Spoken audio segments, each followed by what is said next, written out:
श्रीमद् भगवद गीता के दूसरे अध्याय के 38वें श्लोक में भगवान श्री कृष्ण कहते हैं, सुख दुखे समे कृत्वा लाभा लाभो जया जयो ततो युद्धाय युज्यस्व नैवं पाप मवाप्स्यसि।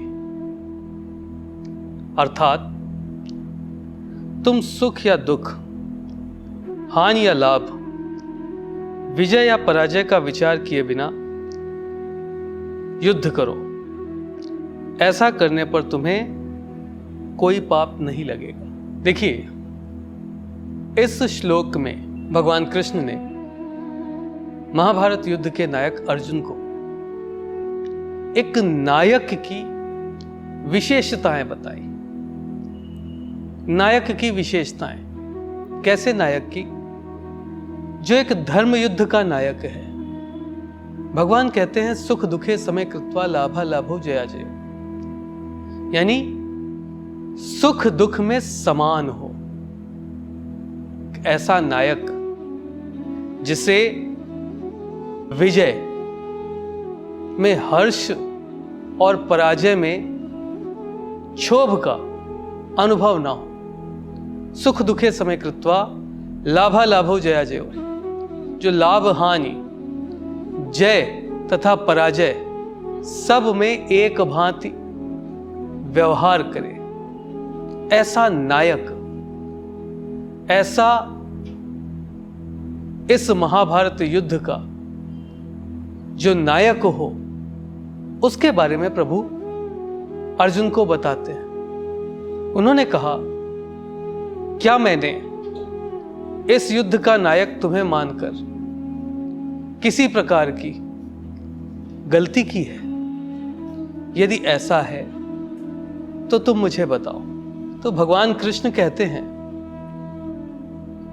कि नायक कैसा होना चाहिए, इस धर्म युद्ध का नायक कैसा होना चाहिए।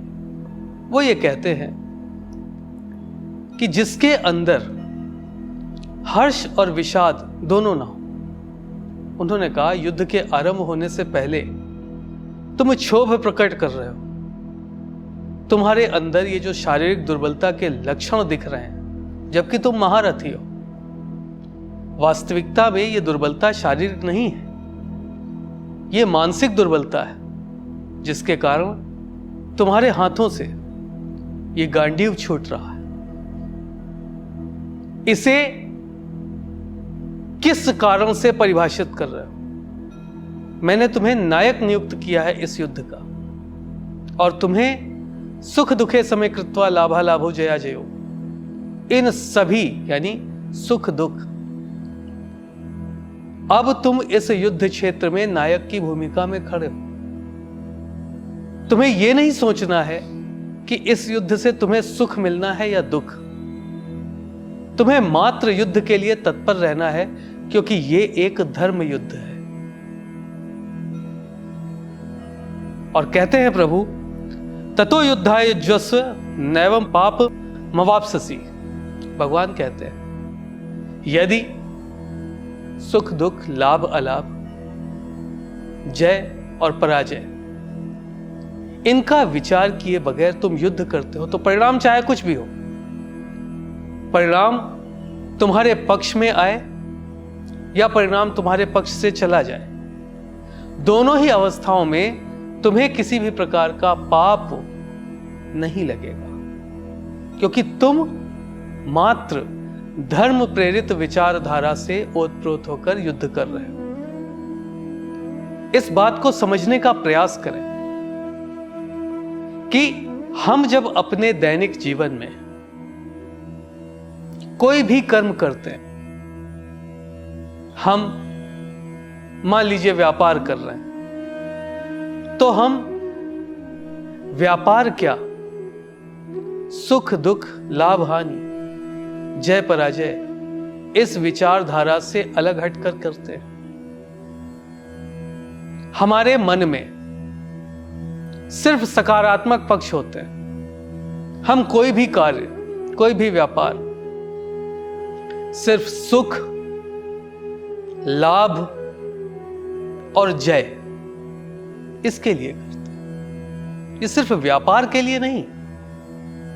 कोई भी व्यक्ति यदि किसी भी क्षेत्र में अपने संपूर्ण प्रयास को रत कर रहा है तो उसके मन में सिर्फ सुख, लाभ और जय यही विचारधारा में रहता है।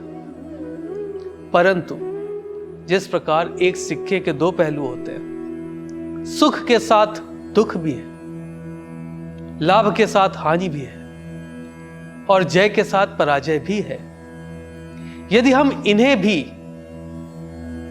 विशाल हृदय के साथ स्वीकार कर लेते हैं तो ध्यान रखिएगा, पहली बात तो आप पाप कर्मों से बचेंगे, क्योंकि सुख आ रहा और जैसे ही दुख आया हमारे मन में पाशविक प्रवृत्ति, राक्षसी प्रवृत्ति जागृत हो जाती है कि जो हमें दुख दे रहा है हम उसे इससे ज्यादा दुख देंगे, जो हमारी हानि कर रहा है हम उसकी इससे ज्यादा हानि करेंगे और हम सदैव जय की अपेक्षा करते हैं, पराजय को स्वीकार नहीं करते। जबकि पराजय हमें वो अनुभव देती है जिनके कारण जय हमारे जीवन का एक अभिन्न हिस्सा बन जाती है। तो भगवान ने कहा, नायक कौन? नायक वो जो सकारात्मक विचारधारा के साथ, सकारात्मक निष्कर्षों के साथ, सकारात्मक परिणामों के साथ नकारात्मक परिणाम, नकारात्मक निष्कर्ष इन्हें भी स्वीकार करें। और जब कभी भी ऐसा होता है तो जीवन एक उदाहरण बनता है। इस बात को सदैव ध्यान में रखना चाहिए। ठीक है।